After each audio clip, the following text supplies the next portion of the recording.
கலங்கிடும் மகனே வருவாயா, இயேசு அழைக்கின்றார். கண்ணீர் துடைப்பார், மார்போடு சேர்ப்பார், மாறாது அன்பு நம் இயேசு. கண்ணீர் துடைப்பார், மார்போடு சேர்ப்பார், மாறாது அன்பு நம் இயேசு. கலங்கிடும் மகனே வருவாயா, இயேசு அழைக்கின்றார்.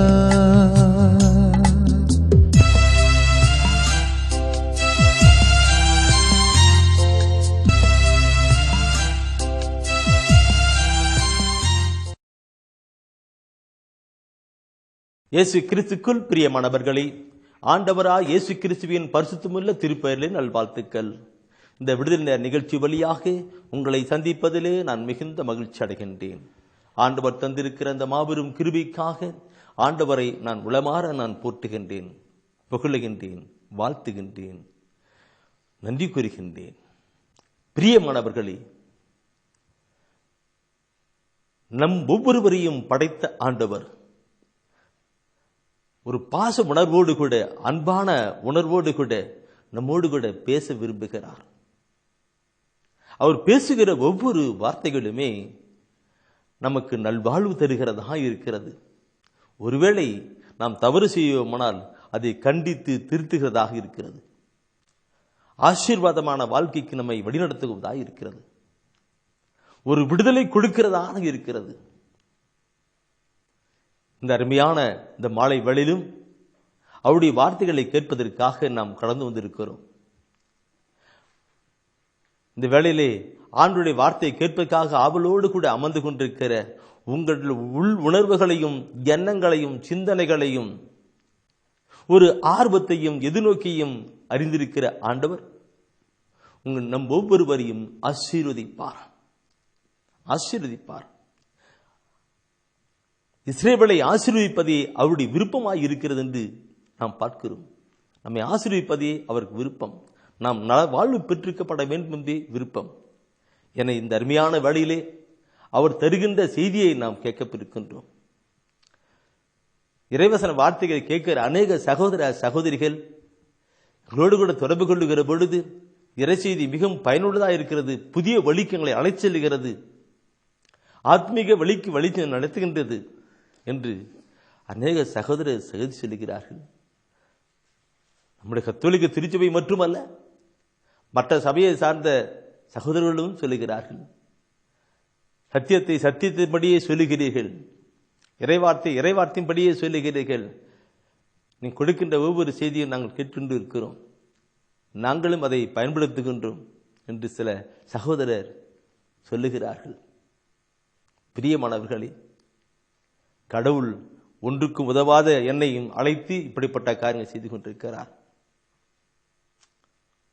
இந்த நாளிலும் ஆண்டவருடைய வார்த்தைகளை கேட்பதற்காக அமர்ந்து கொண்டிருக்கிற உங்கள் ஒவ்வொருவரையும் ஆண்டவர் தானே ஆசீர்வதிப்பார். ஏனெனில் அவர் சொல்லியிருக்கிறார், எங்கெல்லாம் நற்செய்தி அறிவிக்கப்படுகிறதோ அங்கெல்லாம் உடன் இருந்து அரும் அடையாளங்களால் அந்த வார்த்தையை உறுதிப்படுத்துகிறார் என்றால், உங்கள் அருகிலே அந்த மரித்து உயிர்த்து வாழ்ந்த இயேசு கிறிஸ்து நின்று கொண்டு உங்களை ஆசீர்வதிப்பார்.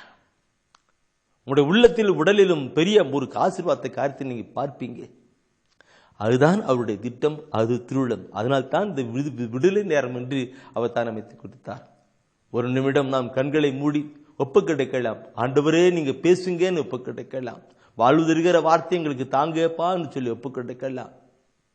நம்ம மீது அளவற்ற அன்பு வைத்திருக்கிற ஆண்டவர் தானே நம்மோடு கூட பேசட்டும். அவருடைய பிள்ளைகளாய் இருக்கிற, அவருடைய மக்களாய் இருக்கிற நம்மோடு கூட அவர் பேசட்டும். எங்களை நேசிக்கிற நல்ல ஆண்டவரே, தர்மையான மாலை வேலைக்காய் கூடான கொடி தோத்திரங்களும் துதிகளும் ஆராதனை எடுக்கிறோம்.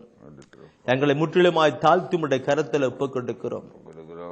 ஆண்டவரே, என்று மாலை வேலையான பொழுது அநேக மக்கள் நம்மை தேடி வந்தார்கள். இந்த வேளையிலும் நாங்கள் உம்முடைய அருள் ஆசிரியை பெற்றுக் கொள்வதற்காக கடந்து வந்து கொண்டிருக்கிறோம். வார்த்தைகளை கேட்பதற்காக அன்று மரியாள் எப்படி நல்ல பங்கை தேர்ந்து கொண்டாலோ அதே போல நல்ல பங்கை தேர்ந்து கொள்ளும்படியாய் நாங்கள் கடந்து வந்து கொண்டிருக்கிறோம். ஆண்டவரே, நீர் பேசும் ஆண்டவரே. வாழ்வு தருகிற வார்த்தை எங்களுக்கு தாரும் ஆண்டவரே. நாங்கள் எப்படி வாழ வேண்டும், எப்படி செல்லப்பட வேண்டும், எப்படி அனுபவிக்கப்பட வேண்டும் என்று எங்களோடு சொல்லிக் கொடுக்கும் ஆண்டவரே. சொல்லுகிற வார்த்தைகள், பேசுகிற வார்த்தைகளுக்கு வாழ்வாய் மாறட்டும் ஆண்டவரே. நீர் பேசும் பேசும். உடைய பிள்ளைகள் நாங்கள் கேட்கிறோம். உடைய பிள்ளைகள் நாங்கள் உடைய வார்த்தைகளை கேட்கிற பொழுது எங்கள் அருகிலே இருந்து தெய்வீக பிரசன்னத்தினால் நடப்பிப்பதற்காய் நன்றி நன்றி. உயிருள்ள தெய்வத்தினுடைய அனுபவங்களையும் ஆசீர்வாதங்களையும் பெற்று நாங்கள் வாழ்ந்திருக்க கிருபை செய்யும். இயேசு கிறிஸ்துவின் மூலம் பிதாவே, ஆமென்.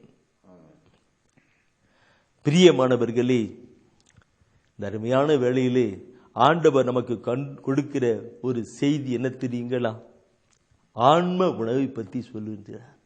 ஆன்ம உணவு பற்றி சொல்லுங்கன்னு ஆண்டு உணர்த்துகிறார். இந்த நாட்களிலே பார்க்கிற பொழுது பலவிதமான உணவு இருக்கிறது. எல்லாம் உடலுக்குரிய உணவுகள் இல்லைங்களா? நல்ல சக்தியான உணவு, உடலுக்கு நல்ல பலமான உணவுகள் எல்லாம் கொடுக்கிறாங்க. ரொம்ப இது சோர்ந்து போனவனுக்கு இப்படிப்பட்ட உணவு எல்லாம் கொடுத்தா அவங்க பல விதமான உணவுகள் இருக்கிறது. இயற்கை உணவு ஒரு பக்கம் இருக்க, இப்போ செயற்கை உணவு அதிகமாய் மாறி வந்து கொண்டே இருக்கிறது. இயற்கை உணவை விட இப்பொழுது செயற்கை உணவு தான் மக்கள் அதிகமாக விரும்பி சாப்பிட்டு கொண்டிருக்கிறார்கள். அந்த செயற்கை உணவு எல்லாம் உடலுக்கு கேடு என்று கூட சில மறைமுகமான கருத்துக்கள் வெளிப்படுகிறது. உண்மையான கருத்துக்கள் வெளிப்பட்டு கொண்டிருக்கிறது. செயற்கையான உணவு இந்த நிலை எப்படி இருந்தாலும் இருக்கட்டும், அது பற்றி நான் அதிகம் சொல்ல தேவையில்லை. ஏனென்றால் நாம் எல்லாம் அறிந்து கொண்டிருக்கிறது தான். இன்று நாம் காணுகின்ற காரியங்கள் என்னவென்றால் ஆன்ம உணவு. இந்த ஆன்ம உணவு என்று பார்க்கிற பொழுது ஒரு மனிதனுடைய காரியம், ஒரு மனிதனுடைய நிலை உடல், உள்ளம், ஆன்மா. உடல், உள்ளம், ஆன்மா, இந்த மூன்று நிலையிலே இருக்கிறது. உடல் வேறு, உள்ளம் வேறு, ஆன்மா. ஆவி, ஆன்மா, சரீரம். ஆவி, ஆன்மா, சரீரம். இந்த நிலையிலே நாம் எல்லோரும் தேடுவது, கவனிப்பது எல்லாமே உடல் ரீதியான உணவுக்குத்தான். உடல் ரீதியான. ஆண்டவர் சொல்வார், அழிந்து போகிற உடலுக்காக நீங்கள் உழைக்கிட வேண்டாம், அழியாத உங்களுடைய உடலுக்காக நீங்கள் உழைத்திடுங்களே என்று சொல்வார். யார் அந்த உணவை தேடுகிறது, எப்படி தேடுகிறது என்று பார்க்கணும் பிரியமானவர்களே. எப்படி பார்க்கணும்? அழியாத இந்த உடல், அந்த ஆன்மா தான் மிக முக்கியமானது. இந்த உடல் அழிந்து போய்விடும், ஆனால் இந்த ஆன்மா தான் மேலே கடந்து போகும் இல்லையா? இந்த ஆன்மா தான் கடந்து போகிறது. இன்றைக்கு இறப்பின் நாளிலே பார்க்கிற பொழுது ஆன்ம இலைப்பாட்டுக்காக நாம் ஜெபிக்கிறோம். அந்த ஆன்மா இலைப்பாட்டு என்று எப்படி இந்த ஆன்மா உயிரோட்டம் பெற்று வாழ்ந்திருக்கப்பட வேண்டும், அப்பொழுதுதான் அங்கே கடந்து போகும். இதை பற்றி நான் சொல்ல வேண்டும் என்றால் நிறைய சொல்லப்பட வேண்டி இருக்கிறது. தூயாவின் முந்தி நம்மை தள்ளி கொண்டே இருப்பார். ஆனால் முக்கியமான ஒரு கருத்துக்குள்ள கடந்து வருகிறேன். பிரியமானவர்களே, இந்த ஆன்ம உணவு தான் மிக மிக முக்கியம். இதை நம்முடைய வாழ்க்கையிலே எப்படி எடுத்துக்கொண்டு இருக்கிறோம் என்று நாம் பார்க்கப்பட வேண்டும். இந்த ஆன்மா வாழப்பட வேண்டும் என்றால் நாம் இந்த ஆன்ம உணவை எடுத்துக்கொண்டிருக்கிறோமா, பயன்படுத்திக் கொண்டிருக்கிறோம் பார்க்க வேண்டும். 3 யோவான் 2ஆம் வசனம் சொல்லுகிறது, உன் ஆன்மா வாழ்வது போல நீ எல்லாவற்றிலும் வாழ்ந்து நலமாய் இருக்க வேண்டும். 3 யோவான் 2ஆம் வசனம் சொல்லுகிறது, உன் ஆன்மா வாழ்வது போல, நீ ஆன்மா நலத்தோடு கூட இருப்பது போல, ஆன்மா நலத்தோடு கூட இருப்பது போல எல்லாவற்றிலும் வாழ்ந்து நலமாய் இருப்பாய் சொல்லப்பட்டிருக்கிறது. அப்போ ஆன்மா தான் மிக முக்கியம். ஆன்மா நலம் பெற்றிருந்தால் மற்ற எல்லா காரியம் நடக்கும் தான் அங்கே பார்க்கிறோம். இந்த நாளிலும் பிரியமானவர்களே, அப்படிப்பட்ட உணவை குறித்து நாம் சிந்திக்க இருக்கிறோம். நான் சொல்ல சொல்ல அந்த கருத்துக்களை நீ எல்லாம் பைபிள் எல்லாம் எடுத்து வச்சிருக்கிறீங்க, எல்லாம் எழுத பேனா வச்சிருக்கிறீங்க, எழுதுகிடுங்க, படிங்க. எழுது படிக்கிறது மட்டுமல்ல, அதை கடைபிடிக்க கடந்து வாருங்க. இப்போ மனிதன் காலையில உணவு சாப்பிடுகிறார்கள், மதிய உணவு சாப்பிடுகிறார்கள், இரவு நேரத்து உணவு சாப்பிடுகிறார்கள். அது மட்டுமல்ல, சில வேளைகளே அப்பப்போ அது தேவையான சாப்பிட்டுக்கிறார்கள். உடலுக்காக அவர்கள் சாப்பிட்டு கொண்டிருக்கிறோம். உடலுக்காக நாம் சாப்பிட்டு கொண்டிருக்கிறோம். ஆன்மாவுக்காக எப்படி உணவு எடுத்துக் கொண்டிருக்கிறோம் என்பதை குறித்து நாம் பார்க்கணும். அந்த ஆன்ம உணவு என்ன என்று நாம் பார்க்கப்பட வேண்டும். ஆன்ம உணவு என்ன என்று பார்க்க வேண்டும். இணைச்சட்டத்திலே முதல் இணைச்சட்டத்திலே நாம் பார்க்கிற பொழுது இணைச்சட்டத்திலே பயங்கரமான கருத்துக்கள். இணைச்சட்டத்திலே 8ஆம் அதிகாரத்திலே 3வது வசனம், இணைச்சட்டம் 8ஆம் அதிகாரத்திலே 3வது வசனம் ஒரு அருமையான ஒரு கருத்து சொல்லப்பட்டிருக்கும். இணைச்சட்டம் 8ஆம் அதிகாரத்திலே 3வது வசனம், மனிதர் அப்பத்தினால் மட்டுமன்று, மனிதன் அப்பத்தினால் மட்டுமன்று, மாறாக கடவுளின் வாய்ச்சொல் ஒவ்வொன்றாலும், கடவுளுடைய வாய்ச்சொல் ஒவ்வொன்றாலும் உயிர் வாழ்கின்றான். பாருங்க, மனிதன் அப்பத்தினால் மட்டுமன்று, கடவுளுடைய வார்த்தையிலும் வாயிலிருந்து புறப்படுகின்ற ஒவ்வொரு சொல்லாலும் வார்த்தையாலும் அவன் உயிர் வாழ்கிறான் என்று அந்த வசனம் சொல்லுகிறது. கருத்து நாம் சிந்திக்கிற பொழுது மிக பரிமாணமடை. ஆன்மா அந்த வார்த்தைகள் முன்னிருக்கும். அப்பத்தினால் மட்டுமன்று, கடவுளுடைய வாய்ச்சொல் அவள் வாயிலிருந்து வருகிற வார்த்தைகள் தான் இந்த வார்த்தைகள். இது ஆண்டுடைய அருள்வாக்கா இருக்கிறது. இந்த வார்த்தைகளை உண்டு கடத்தி வருகிறவர்கள் அவர் உயிர் வாழ்வார்கள். என்ன இந்த கருத்தை நான் பார்க்கிற பொழுது, இந்த கருத்தை ஆண்டவராக இயேசு கிறிஸ்து புதிய ஏற்பாட்டிலே சொல்லுகிறதை நாம் பார்க்க முடியும். புதிய ஏற்பாட்டிலே ஆண்டவராக இயேசு கிறிஸ்து சொல்வதை பார்க்க முடியும். எங்க சொல்றார் தெரியுங்களா? அவர் அழகினால் சோதிக்கப்படுகிறார், பிசாசுகளை ஓட்டுகிற பொழுது சொல்லுகிறார், இப்படி 40 நாள் அவர் உண்ணாம் நோன்பு இருக்கிறார். உண்ணாம் நோன்பு இருந்த பெண்போது ரொம்ப டயர்டா இருக்கிறார். அப்பொழுது பொல்லாத பிசாசன் ஒரு கல்லை எடுத்து வந்து கொடுத்து, உங்களுக்கு பசியா இருக்குங்கல்ல, இந்த கல்லை அப்பமாக்கி சாப்பிடுன்னு சொல்றார். அப்ப ஆண்டவர் சொல்றார், மனிதன் அப்பத்தினால் மட்டுமன்று ஆண்டுடைய ஒவ்வொரு வார்த்தையும் உயிர் வாழ்கிறான் என்று அங்கே கூட சொல்லியிருக்கிறார். பொல்லாத பிசாசு கிட்ட சேக்கம்படி அடிச்சு சொல்லி கொடுக்கிறார். மத்தேயுவிலே 4ஆம் அதிகாரத்திலே 4வது வசனத்திலே. என் அன்பு கருவுகளை உலகப்புறமான நிலையில் பார்க்கும் பொழுது பொல்லாத பிசாசு கொண்டு கூட அப்படி சொல்லுகிறார். இதை நான் பார்க்கணும், ஒவ்வொன்றும் பார்க்கணும். இறைவசன வார்த்தையை படிக்கிற பொழுதெல்லாம் நம்மளுக்கு அந்த வசன வார்த்தைகளை படித்து நாம் கடந்து வருகிற பொழுதெல்லாம் உண்மையாகவே அது நமக்கு மதுரமாக, தேனாக, சத்தாக, பூடமாக ஒவ்வொன்றும் போய்கொண்டே இருக்கும். இன்னைக்கு என்னன்றது, நம்முடைய மக்கள் பைபிளை எடுக்கல, இறைவசன வார்த்தைக்கு முக்கியத்துவம் கொண்டு வரல. ஏதோ கொஞ்சம் பேருக்கு தான் உட்காந்துருக்கு அமர்ந்து கேட்டுட்டு இருக்கிறீங்க இல்லைங்களா? நீங்க நினைச்சு பாருங்க சகோதரவே, நம்முடைய சமூகத்துல எவ்வளவு மக்கள் இறைவசன வார்த்தைக்கு அதிகமான முக்கியத்துவம் கூட கடந்து போகிறாங்க. எப்படிலாம் படிக்குவாங்க? நான் அதிகமா சொல்லுகிறது, இறை வார்த்தை எடுக்காத படிக்காத மக்கள் 50 பகுதிக்கும் அதிகமான மக்கள். 50 பகுதிக்கும் சமூகத்தில் 50 பகுதிக்கும் அதிகமான மக்கள். அடுத்து ஒரு பகுதி மக்கள் இருக்கிறார்கள்.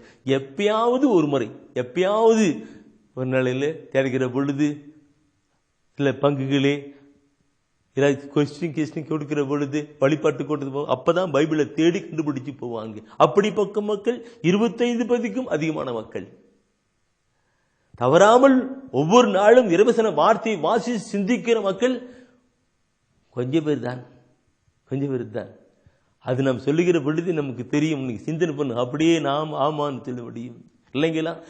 எப்ப ஒரு மனிதன் இறைவசன வார்த்தையை படித்து சிந்தித்து தியானித்து தூய ஆவிக்குள் கொண்டு வந்து விட்டார்களோ அவர்கள் அந்த இறைவசன வார்த்தையை ருசித்து மகிழ்வார்கள். உதாரணமா திருப்பாடல் ஆசிரியர் அருமையான ஒரு கருத்து சொல்லியிருப்பார். திருப்பாடல் 119 தான். திருப்பாடல் 119 அந்த திருப்பாடல் 119 முழுசுமாக நீங்க படிச்சு பாருங்க. அதுல திருப்பாடல் ஆசிரியர் என்ன விதமாய் சொல்லுகிறார், இந்த இறைவசன வார்த்தைகளுக்கு திருச்சட்டத்துக்கு எந்த விதமாக சொல்லி கொண்டு வருகிறார் பார்த்தா அருமையா இருக்கும். அதிலே திருப்பாடல் 119 103வது வசனம் என்ன சொல்லுகிறது? உம் சொற்கள் என் நாவுக்கு எத்துணை இனிமையானவை, என் வாய்க்கு தேனினும் இனிமையானவை சொல்லுகிறார். எப்படி என் அன்புக்குரியவர்களே, அவர் படிக்கிறாரு. அவர் படிக்கிற பொழுது உம் சொற்கள் என் நாவுக்குன்றார். என் நாவுக்கு எத்துணை இனிமையா இருக்கிறது, என் வாய்க்கு தேனினும் அதிகமா இருக்கின்றது. வார்த்தை இறைவசன வார்த்தை, ஆனா இங்க நாவுக்கும் வாய்க்கும் சொல்லுகிறார். அது எப்படி? சிந்தித்து பார்ப்போமாண்டால் என் அன்புக்குரியவர்களே, அது தூய ஆவிக்குள் உச்சக்கட்டத்திலே நாம் போய் இருக்க முடியும். தூய ஆவிக்குள் உச்சம் அப்படி படிக்க படிக்க அது மதுரமாக கடந்து செயல்படுகிறது தான். அவருடைய வசன வார்த்தைகள் ஒவ்வொன்று படிக்க படிக்க கடந்து போவதுதான்.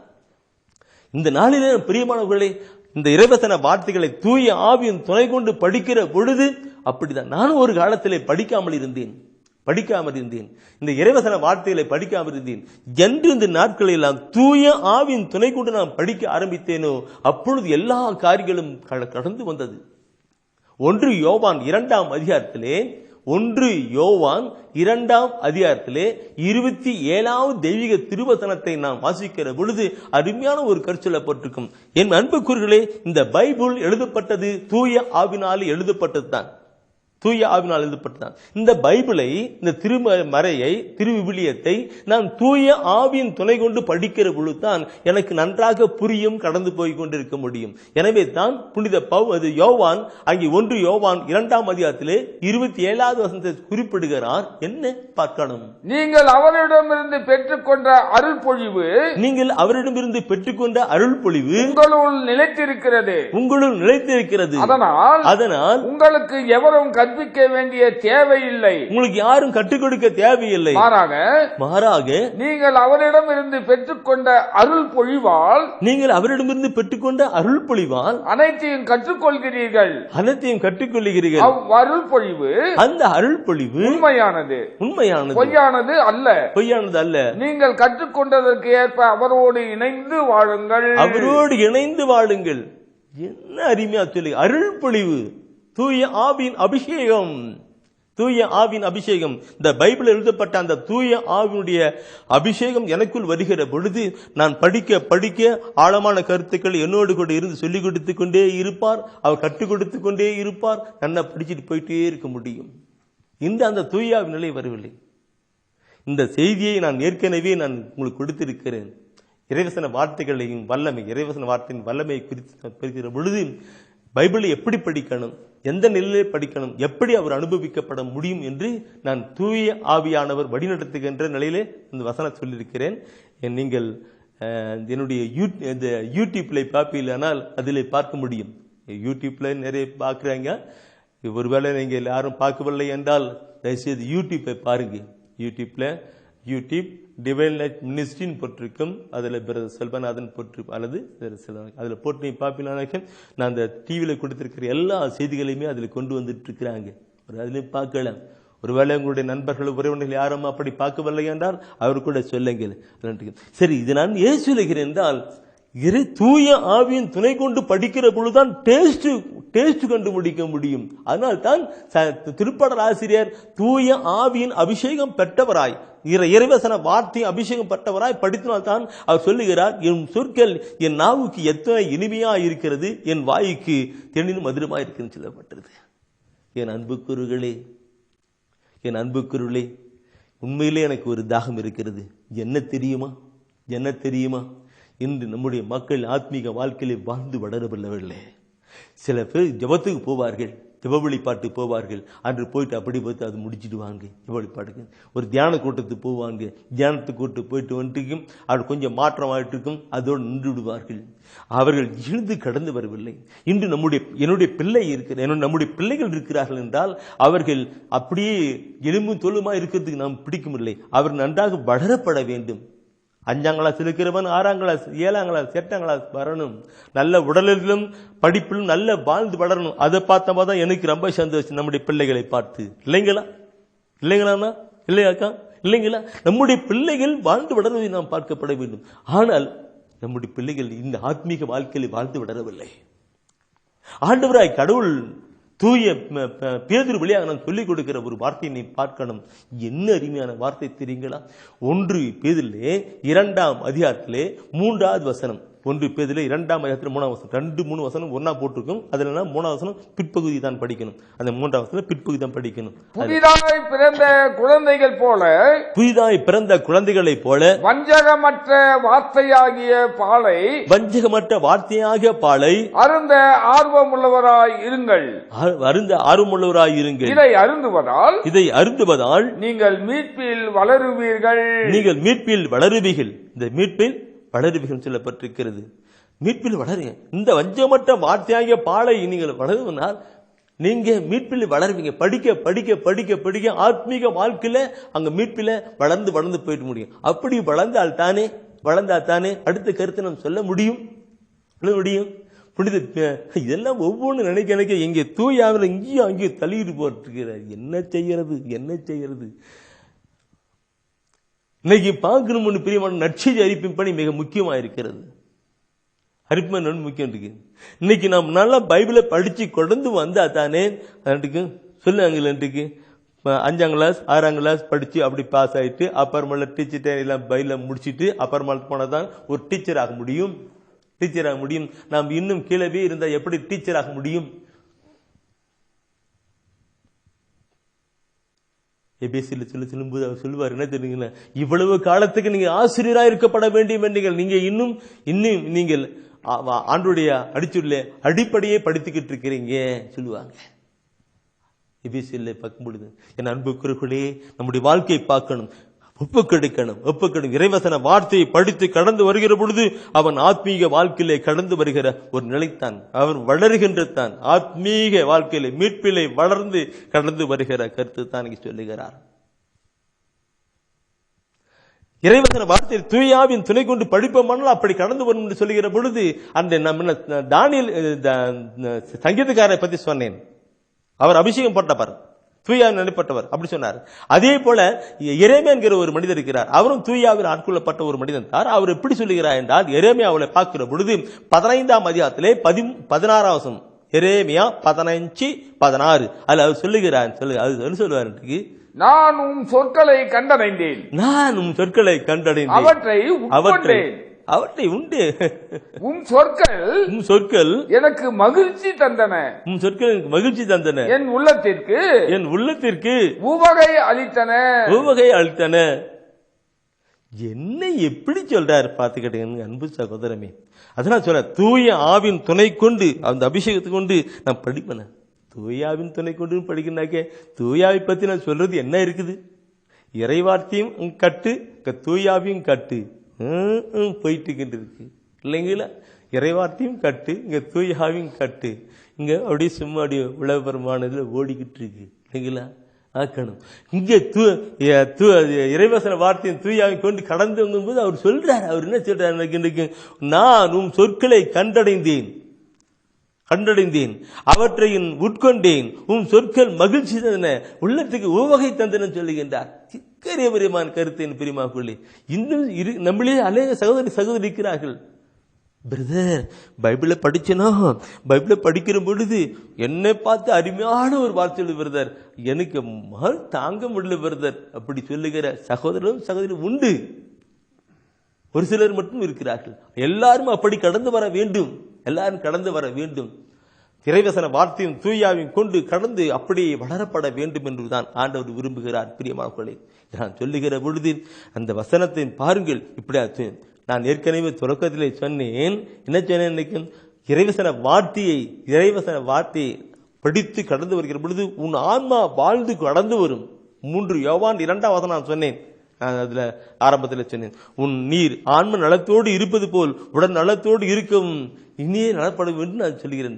ஆன்ம நலம் இறைவசன வார்த்தையை வாசித்து சிந்தித்து தியானித்து கடந்து வர இதை சொல்லுகிற பொழுது ஒரே ஒரு கருத்தை மாத்திரம் சொல்லிவிட்டு நான் ஜெபிக்க கடந்து போகல. ஆண்டவராக இயேசு கிறிஸ்து தன்னுடைய உடலை ரத்தத்தை பற்றி சொல்லுகின்ற இருக்கிறார். அந்த வார்த்தை சொல்லுகிற பொழுது எல்லாரும் பரப்பட்டு போயிடுறாங்க. என்ன இவர் உடல்ல ரத்தத்தை குடிக்கணுமா சொல்லி போயிட்டு இருக்கிறார். அப்படி போய்கிற பொழுது சீடர்கள் மொத்தம் இருக்கிறாங்க. அப்போ ஆண்டவராக இயேசு கிறிஸ்து நீங்களும் போயிட விரும்புகிறீர்களா சொல்றாருங்க. அப்ப போகிற பொழுது அங்கு பேதுரு சொல்லுகிற ஒரு வார்த்தை உண்டு. பேதுரு சொல்லுகிற வார்த்தை, யோவான் நட்சத்திலே 6ஆம் அதிகாரத்திலே 68வது வசனத்தை சொல்லுவார். 6ஆம் அதிகாரத்திலே 68வது வசனம் சொல்லுவார். என்ன அருமையான ஒரு கருத்தா இருக்கும் பிரியமானவர்களே. 6:68 சொல்லுவார். சீமோன் பேதுரு மறுமொழியாக, ஆண்டவரே நாங்கள் யாரிடம் போவோம்?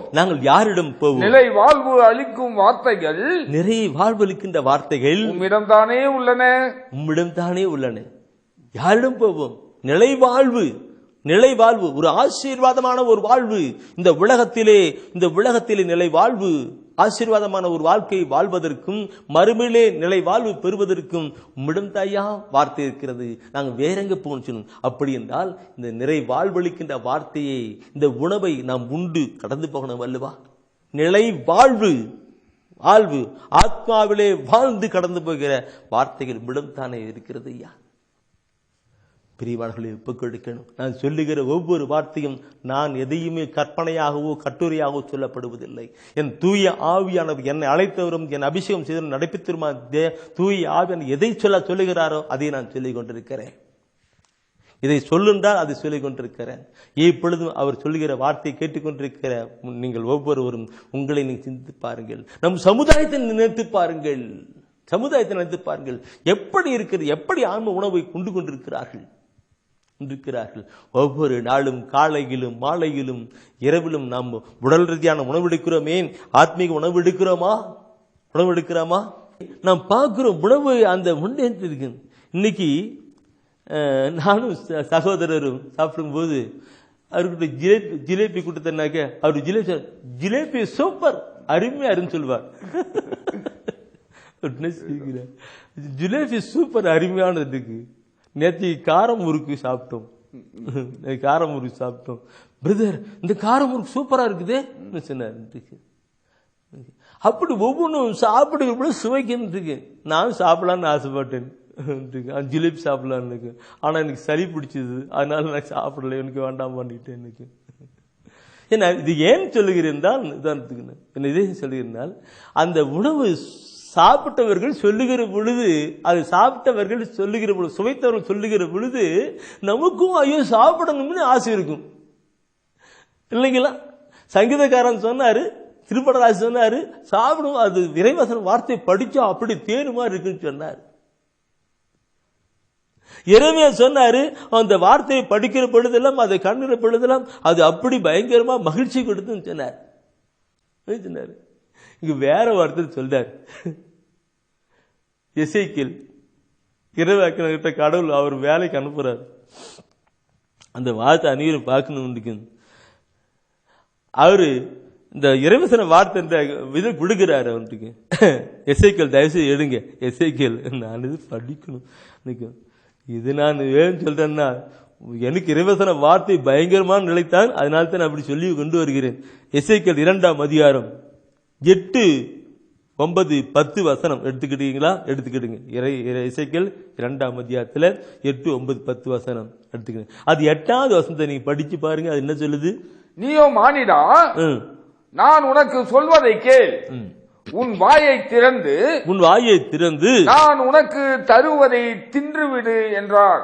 அப்போ அவர் ஆண் சொல்றார், நான் உனக்கு கொடுக்கிறதை வாயை திறந்து நான் உனக்கு கொடுக்கிறது அதை சாப்பிடுன்னு சொல்றார். உன் வாயை திறந்து நான் உனக்கு தருவதை தின்றுவிடுன்னு சொல்றார். அப்போ தின்றுவிடுன்னு சொன்ன உடனே ஐயா பாக்குறாரு, எசேக்கியேல் என்ன கொடுப்பாரு, ஜிலேபியா லட்டா பூந்தியா என்ன கொடுப்பாருன்னு தெரியலன்னு அவர் பார்த்துட்டு இருக்கிறாரு. நான் கையெழுந்துக்கு அப்ப என்ன ஆகுதுன்னாக்க, அந்த 9வது வசனம் சொல்லுவாரு வசனம். அடுத்தது 9வது வசனம், அப்போது என்னை நோக்கி ஒரு கை நீள்வதை கண்டேன். அப்பொழுது ஒரு கை நீளுவதை கண்டேன். அதில் சுருளேடு ஒன்று இருந்தது. பிரதர் கருத்தை பார்க்கணும். அவரு எசேக்கியேல் பார்க்கிற என்ன கொடுப்பாரு, நான் சாப்பிட சொன்னாருன்னு சொல்லி பார்த்துருந்தா, அவர் கை நீளுவதை கண்டேன். ஆண்டுடைய கை அப்படி நீளுது. அப்படி கண்ணி நின்னா அதில் சுருளேடு ஒன்று இருந்தது.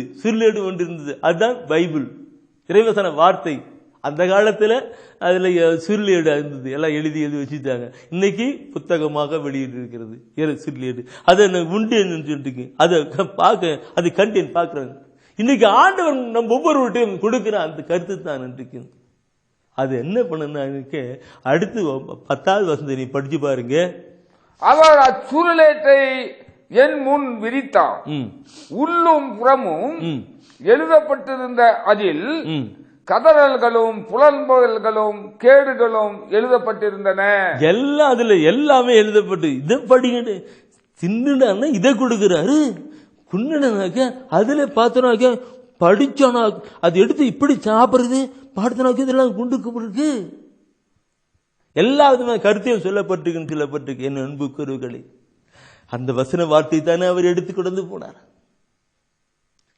இந்த நாள் பார்க்கிற பொழுது அந்த ஆன்ம உணவு என்று சொல்லுகிற பொழுது என் அன்புக்குரியவர்களே, இறைவசன வார்த்தை எப்படி கொண்டு போகிறது என்று அந்த எசேக்கியேல், அதே எசேக்கியேல் நீ பாப்பில்லைனால் பிரியமானவர்களே, 34ஆம் அதிகாரத்தை எடுத்து படித்து பாருங்கள். 34ஆம் அதிகாரத்தில் நல் ஆயன் என்று ஒரு தலைப்பை கொடுக்கப்பட்டிருக்கிறது. நல் ஆயன் ஒரு தலைப்பு கொடுத்துவிட்டு அதுல 34ஆம் அதிகாரத்தில் 11வது வசனத்திலிருந்து 31வது வசனம் வரையும் நீ படிச்சு பார்ப்பீங்கன்னாக்க அதுல நல் ஆயன் எப்படியெல்லாம் அந்த ஆடுகளுக்கு உணவு தந்து அந்த ஆடுகளை பாதுகாப்பான் என்று. இன்று அந்த காரியம் நடக்கணும். அந்த அதை பார்க்கும்போது ஆட்டு குட்டிகளுக்கு தனி அந்த பசும்புல் மேய்ச்சலிலே நடத்தி செல்பவரே, என்ன இல்லையா? இன்றைக்கு அப்படிப்பட்டவர்கள் தான் குருமார்கள், மெய்ப்பன்மார்கள் இல்லைங்களா? குட்டிகள் அது எப்படி எல்லாம் அதுக்கு தகுந்த உணவு நடத்திட்டு போகணும், எப்படி சுமந்துட்டு போகணும்.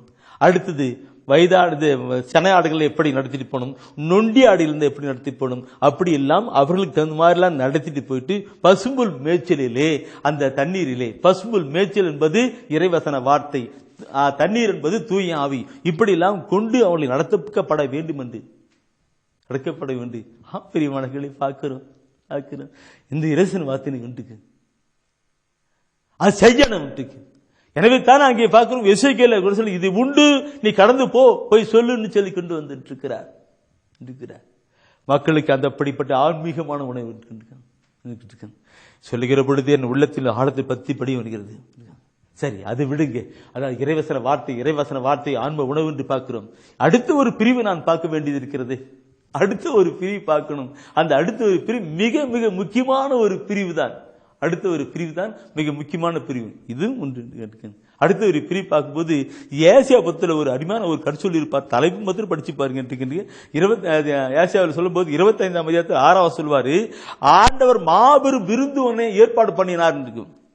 ஆண்டவர் ஒரு மாபெரும் விருந்தை ஏற்பாடு பண்ணார். அந்த மாபெரும் விருந்து எங்க வருதுன்னா அதுல அவர் ஆண்டவர் இயேசு கிறிஸ்து அந்த உணவை பத்தி சொல்றதான், உணவை பத்தி சொல்றதுதான் அந்த உணவு விருந்து, அந்த உணவு கொண்டு சொல்றதுதான் எங்க அந்த யோவான் 6ஆம் அதிகாரத்துல அது சொல்லப்படுவார். அது முன்ன நேற்று கூட சொன்னேன். அவர் உணவை பத்தி சொல்லுகிற பொழுது எல்லாம் ஓடி போயிட்டாங்க. அப்ப பேதுரு கூட கேட்கிறார், நீ போயிடான்னு பாக்குற இல்லன்னு. யோவான் 6ஆம் அதிகாரத்துல 51 முதல் 58 வரை 51 முதல் 58 அதுல சொல்ல தலைப்பாரு பாருங்க, மானிட மகனின் சதையும் ரத்தமும் உணவாகுதல் சொல்லப்பட்டிருக்கிறார். மானிட மகனின் சதையும்.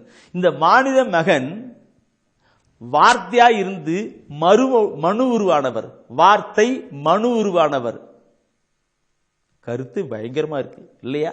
இந்த வார்த்தை மனு உருவானவர். இந்த வார்த்தையை உண்டு நீ சாப்பிட்டா எப்படி ஆகுமோ அது என்னுடைய எஃபெக்ட் இரண்டாவது எஃபெக்டா கொண்டு வருகிறார். மனு உருவன். இதுல 51வது வசனத்தை நீ படிச்சு பார்க்கணும். விண்ணகத்திலிருந்து இறங்கி வந்த வாழ்வு தரும் உணவு நானே. விண்ணகத்திலிருந்து இறங்கி வந்த வாழ்வு தரும் உணவு நானே. இந்த உணவை எவராவது உண்டால் அவர் என்றுமே வாழ்வார். எனது சதையை உணவாக கொடுக்கிறேன்.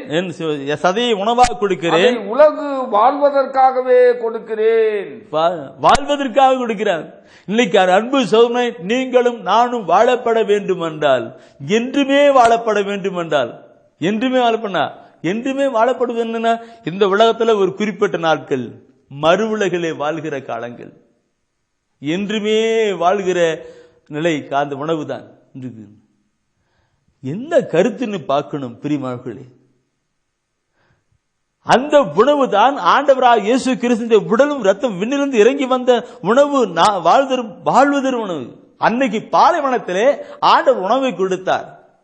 பாலைவனத்தை மக்கள் பண்ணுங்க அருமையான உணவு தான், அருமையான உணவு தான். ஆனா அவங்க என்ன சொன்னாங்க தெரியல, மக்கள் கொஞ்ச நாள் சாப்பிட்டு முன்னாடி என்னப்பா பாரு இதே உணவு தானே, எகிப்து நாட்டில் அப்படிப்பட்ட உணவு இல்லையா, நாங்க அப்படி சாப்பிட்டு இருந்தோமே, இந்த என்ன உணவு சாப்பிட்டு. உடனே பார்த்தாரு, சே இப்படிப்பட்ட மக்களையே இந்த உலகம் கொடுக்க முடியாத ஒரு உணவு தான் விண்ணகத்திலிருந்து பொழியப்பட்டிருக்கு. விண்ணகத்திலிருந்து பொழியப்பட்டிருக்கிறது, வானத்திலிருந்து பொழியப்பட்டிருக்கிறது மன்னா. இப்படி சொல்றாங்களே இந்த உலகம் சொல்லிட்டு ரொம்ப கொடுமையாயிட்டு தான் அவரு கொல்லியா பாம்பு கொண்டு உணர்ந்து எல்லாம் அடுக்கி வச்சுக்கிறார். இன்னைக்கும் மக்கள் அது உணரப்படவில்லை. அந்த அப்பத்தின் ரத்தத்தை குறித்து, இயேசு உடல் ரத்தத்தை குறித்து உணரப்படவில்லை, கடந்து வரப்படவில்லை. வார்த்தை மனு உருவான அந்த இயேசு கிறிஸ்து, நமக்காக மீட்பளிக்க வந்த இயேசு கிறிஸ்து, நமக்காக வாழ்வு தருகிற வந்த இயேசு கிறிஸ்து உடல் ரத்தமாய் கடந்து வந்தா தான் நீ சொல்ற என்றுமே வாழும் பொருட்டாக சொல்லப்பட்டிருக்கிறது.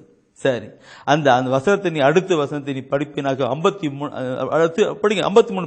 53 படிங்க. இயேசு அவர்களிடம் உறுதியாக உங்களுக்கு சொல்லுகிறேன், மானிட மகனுடைய சதையை உண்டு அவருடைய ரத்தத்தை குடித்தால் ஒழிய நீங்கள் வாழ்வு அடைய மாட்டீர்கள். அப்படி ரத்தத்தை உண்டு வாழ்வு அடைய மாட்டீர்கள். முன்ன அந்த உடலை உண்டு ரத்தத்தை குடிக்கிறவர்கள் என்றுமே வாழ்வார்னு சொல்லிட்டு, அதை குடிக்காதவர்கள், அதை அந்த உணவை உண்ணுக்கொள்ளாதவர்கள் அவருக்கு வாழ்வே இல்லை என்று சொல்லுகிறார். இதை உண்டு வாழ்ந்தால்தான் இதுதான் வாழ்வு, நிலைவாழ்வு, என்றுமே வாழ்வார்கள். இது வாழ்வு அவனுக்கு வாழ்வில் சொல்லப்பட்டிருக்கிறது. இன்னைக்கு பார்க்கணும் நம்முடைய மக்கள் எந்த உணவு எப்படி எடுத்துக்கிட்டு இருக்கிறாங்க, ஆன்ம உணவை எந்த நிலையை எடுத்துக்கிட்டு இருக்கிறாங்க, எப்படி கொண்டு வராங்க, எடுக்கிறாங்களா எடுக்கலையா? சகோதரமே பாருங்க, எல்லாம் நான் இறைவசன வார்த்தையை கண்ணாடிக்கு முன்னாடி கொண்டு வருகிறேன், இறைவசன வார்த்தைக்கு வெளிச்சத்துக்கு முன்னாடி கொண்டு வருகிறேன்.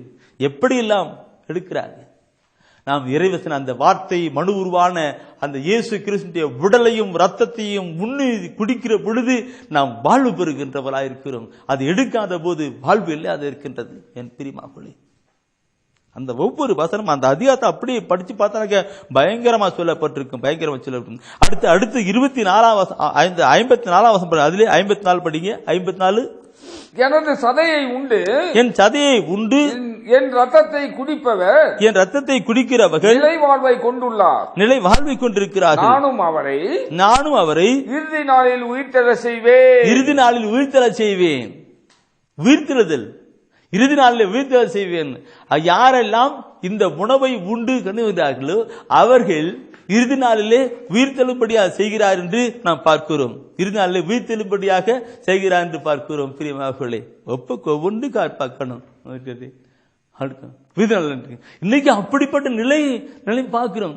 சிலரெல்லாம் கோயிலுக்கு போறதில்லை, நற்கருணை எடுக்கிறதில்லை. அப்படிலாம் கடந்து வரும்போது எப்படி ஒரு நிலைவாழ்வு இருக்கும்? அவர்கள் உயிர்த்தெழுவார்கள் என்று சொல்லப்பட்டிருக்கிறது. இன்று நீங்களும் நானும் உயிர்த்தெழப்பட வேண்டும் என்றால் இந்த அப்பத்தை உண்டு ரசத்தை குடிக்கிற பொழுது நாம் உயிர்த்தெழுகிறவர்களாக இருக்கிறோம். நான் இது சொல்லுகிற பொழுது என் அன்புக்குரியவர்களே, பாரமான நிலைத்தான். இந்த அப்பத்தை உண்டு ரசத்தை குடிக்கிறவர்கள் உயிர்த்தெழுவார்கள், நிலை வாழ்வு பெற்றிருப்பார்கள், அவர் என்றுமே வாழ்வார்கள் என்று சொல்லப்பட்ட கருத்தோடு கூட நான் அடுத்து ஒரு கருத்து கொண்டு போறான்னு நினைக்கிறேன். அது கொண்டு போயிட்டு திருப்பி கொண்டு வரேன். இந்த வசனத்தை திருப்பி கொண்டு வரேன். இன்னைக்கு மக்கள் கோயிலுக்கு போறாங்க, திருப்பலியில பங்கெடுக்கிறாங்க, நன்மை எடுக்கிறாங்க, நற்கருணை எடுக்கிறாங்க. எந்த நிலையில உணர்ந்து எந்த பக்தி விசுவாசத்தோடு கூட கடந்து போறாங்க? தயவுசெய்து 1 கொரிந்தியர் 11ஆம் அதிகாரத்தை எடுத்து படிச்சு பார்க்கணும். 1 கொரிந்தியர் 11ஆம் அதிகாரத்தில் 27 28 29 வசனம். எல்லாரும் பைபிள் எடுக்கிறீங்க, எடுங்க, திருப்புங்க. 11ஆம் அதிகாரம் 1 கொரிந்தியர் 11ஆம் அதிகாரத்தில் 27, 28, 29 வசனத்தை நீங்க படிச்சு பாருங்க. நாம் நம்முடைய சமூகம் எப்படி எல்லாம் அந்த இது பண்ணிட்டு அது சொல்லுகிற நிறைய ஒரு வாழ்வு விழித்தெழப்பட வேண்டிய மணலை பார்க்கணும்னா எப்படி பண்ணிட்டு படிச்சு பாருங்க. எவராவது தகுதியற்ற நிலையில் இந்த அப்பத்தை உண்டால் அல்லது ஆண்டவரின் கிண்ணத்தில் பருகினால் அவர் ஆண்டவரின் உடலுக்கும் ரத்தத்திற்கும்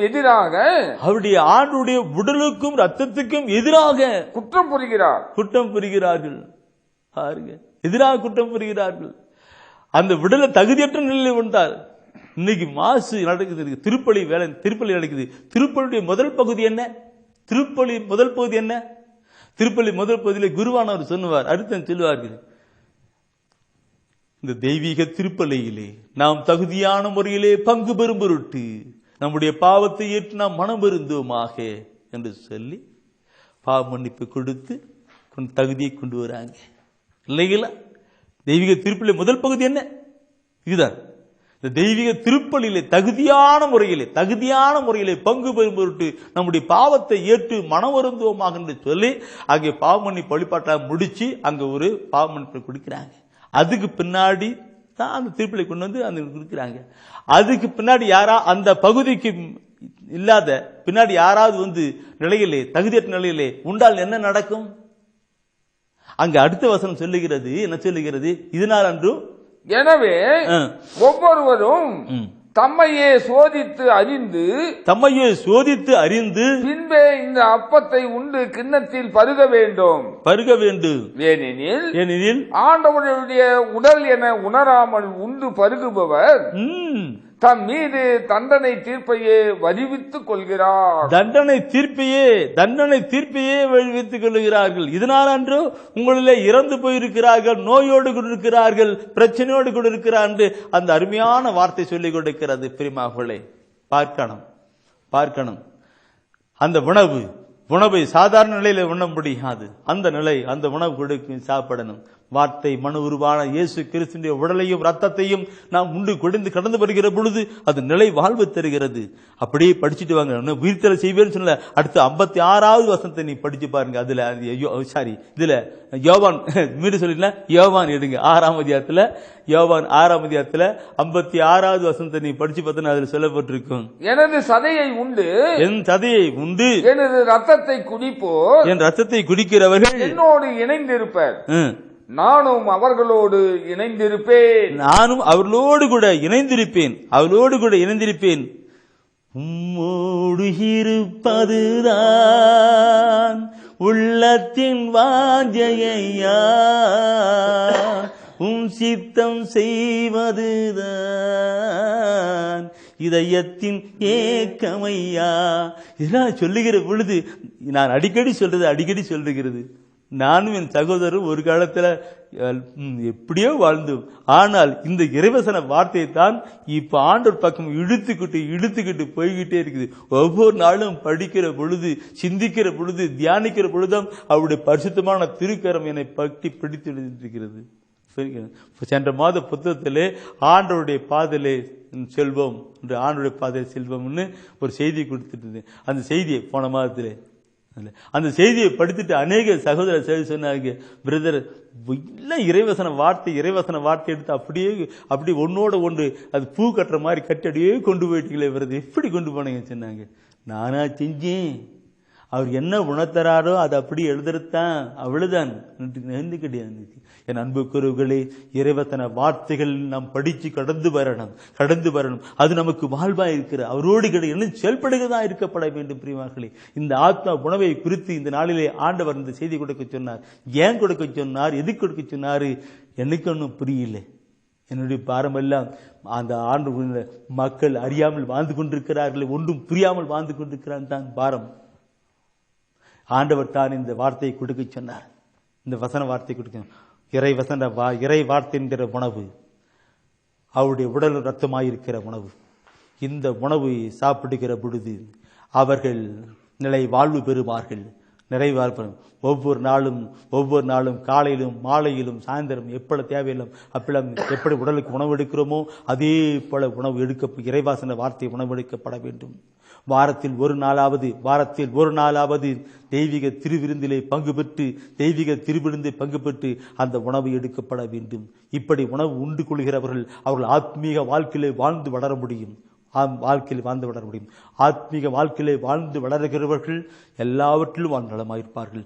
இம்மையிலே முடிந்து மறுமையிலேயும் கடந்து போவார்கள். இதை கேட்டுக்கொண்டிருக்கிற அன்பு சோதரமே, உணருங்கள், மற்றவர்களுக்கு அறிவிக்க முற்படுங்கள். ஒரு நிமிடம் நாம் கண்களை விடலாம். என்னான்ம உணவேவா என்னுள்ள உயிரேவா நீ இன்றி போனா நான் வீழ்ந்து போவே நான் வாழ என்னகம்பா என்னான்ம உணவேவா என்னுள்ள உயிரேவா நீ இன்றி போனால் நான் வீழ்ந்து போவே நான் வாழ என்னகம்பா என்னான்ம உணவேவா. ஆண்டவரே, ஆன்ம உணவாயிருக்கிற என் அன்பு ஆண்டவரே, இதோ எங்கள் உள்ளத்திலே ஆன்ம உணவாக நீர் வந்து குடிகொள்ளும் ஆண்டவரே. எங்கள் வாழ்வை வளப்படுத்தும் ஆண்டவரே. ஆண்டவரே, நீர் ஆன்ம நலத்தோடு இருப்பது போல் உடல் நலத்தோடு இருக்கும் வேண்டுகிறேன் என்று சொன்ன ஆண்டவரே, இதோ ஆன்ம நலத்தை இதோ இந்த இறை செய்தியை கேட்கிற ஒவ்வொருவருக்கும் தருவீராக ஆண்டவரே. ஆண்டவரே, இந்த விடுதலை இறை செய்தியை வெளியிட உதவிய குடும்பத்தாரை நீர் ஆசீர்வதியும் ஆண்டவரே. ஆண்டவரே, இந்த இறை செய்தி கேட்கின்ற ஒவ்வொருவரையும் ஆசீர்வதிப்பீராக ஆண்டவரே. உடல் பலத்தை தாரும் ஆண்டவரே. ஆண்டவரே, உடலுக்கு எல்லா நோய்களும் நீங்கட்டும் ஆண்டவரே. ஆண்டவரே, குடும்பத்திலே அமைதியும் மகிழ்ச்சியும் உண்டாகட்டும் ஆண்டவரே. ஆண்டவரே, உன் வாயை திற, நான் உனக்கு தருவதை தின்றுவிடு என்று அன்று எசேக்கியேலுக்கு சொன்ன இறைவார்த்தை இதோ இந்த நாளிலே ஒவ்வொருவருக்கும் செய்வதற்காக நன்றி செலுத்துகிறோம் ஆண்டவரே. ஒவ்வொருவரும் உம்முடைய இறை வார்த்தையின்படி வாழ ஆண்டவரே, இதோ அவர்களை தகுதிப்படுத்துவதற்காய் அபிஷேகிப்பதற்காக உமக்கு நன்றி செலுத்துகிறோம் ஆண்டவரே. பிரிந்த குடும்பங்கள் ஒன்றாக இணைத்தும் ஆண்டவரே. ஆண்டவரே, குடியிலிருந்து அடிமைத்தனத்திலிருந்து ஒவ்வொருவரையும் மீட்கும்படியாய் நான் ஜெபிக்கிறோம் ஆண்டவரே. ஆண்டவரே, ஒப்புக் கொடுக்கிறோம். ஆசீர்வதியும் ஆண்டவரே. ஒவ்வொருவரையும் ஆசீர்வதிப்பீராக ஆண்டவரே. இயேசுவே நன்றி. தெய்வமே, உமக்கு நன்றி ஆண்டவரே. ஒப்புக் கொடுக்கிறோம். அப்படி செய்வதற்காக நன்றி செலுத்துகிறோம் சுவாமி. நன்றி செலுத்துகிறோம் ஆண்டவரே. ஓ ரிஷர பல ரிஹர ரபர திஷ பல ரிபிஹர ரிஷர ரிஷர ரிஷர ரிஷர.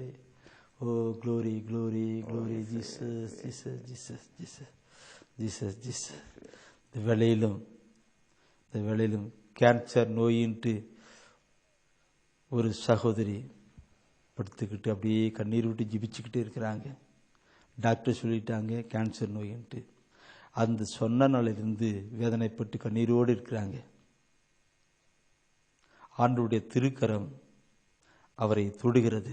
நன்றி ஆண்டவரே. அவரை தொடுகிறது.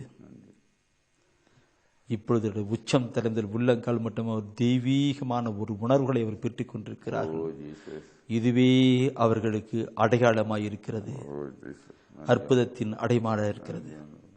ஆண்டவரே, அற்புதமான ஒரு சுகத்தை கொடுத்து காரணம் செலுத்துகிறோம். இவர்களை செய்தி கேட்டுக்கொண்டிருக்கிற ஒவ்வொருவருக்கும் முடிமைக்குமே கடந்து வரட்டும். இயேசு கிறிஸ்து மூலம் பிதாவே, ஆமென்.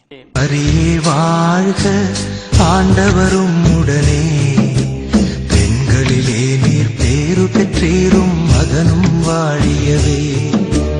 பரிசுத்த மரியாயே, எங்கள் பரமனின் தாயாரே, பாவிகள் எங்களுக்காய் பரமனை மன்றாடும். இப்போதும் நீர் மன்றாடும், எப்போதும் நீர் மன்றாடும். தீமைகள் நெருங்கையிலே பரமனை மன்றாடும். மரணம் வருகையிலே எம்மை தாங்கும். அம்மா,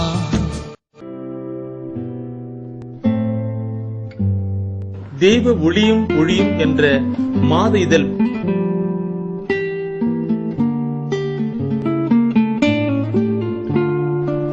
எமது டிவைனைட் ஊழியத்தின் வழியாக வெளியிடப்படும் தெய்வ ஒளியும் என்ற மாத இதழ் பெற வேண்டும் என்றால் சரியான முகவரியை அனுப்புங்கள். புத்தகங்கள் அனுப்பி வைக்கின்றோம். எங்கள் ஊழியங்களுக்காக ஜீவியுங்கள். ஆண்டவர் உணர்த்துகின்ற காணிக்கையால் தாங்க.